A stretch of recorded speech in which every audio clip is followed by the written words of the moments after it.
I chose to do the 1972 Iran blizzard, and this blizzard lasted a week starting on February 3rd through the 9th in 1972. And the blizzard came after a pretty severe 4 year drought for the country. And during these 7 days, the amount of snowfall across like the northwestern and central regions of Iran were anywhere from 10 to 26 feet of snow, which is absolutely insane. The temperatures, the lowest ones that were recorded was negative 13 degrees Fahrenheit, and this blizzard is classified as the deadliest blizzard in history because 4,000 people died during the event. Um, as we can see, the Zagros Mountains, they played a part in the creation of the blizzard, which I'll talk about a little bit later. But the blizzard itself traveled from the northwest and went into the central regions of Iran, like I already mentioned.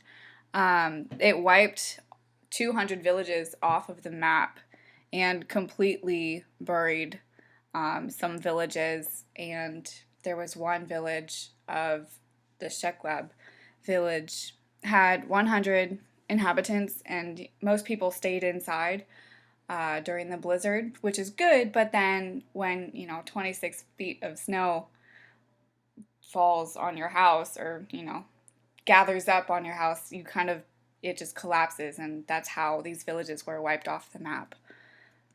The blizzard formed in a low pressure system, which is how most severe weather comes about, and the mountain range actually pushed up colder air, forcing it to combine with the warmer air.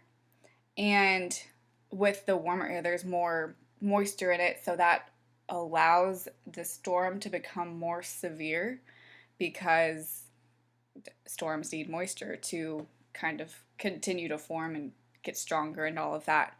And so when the low pressure system and these fronts are circulating counterclockwise, it helps produce winds, and the mountain range also forced the air upwards, making it a stronger storm than it would have been if the mountain range wasn't there.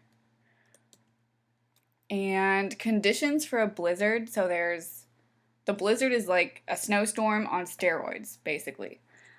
So when jet streams, which are upper atmosphere winds, if they travel farther south, then it allows the colder air to collide with the warmer air, making a storm, basically. But to be classified as a blizzard, the winds have to be greater than 35 miles per hour. The visibility is reduced to a quarter mile or less, and snow has to be falling. And all three of these conditions that I just said, they have to last longer than 3 hours for it to be considered a blizzard.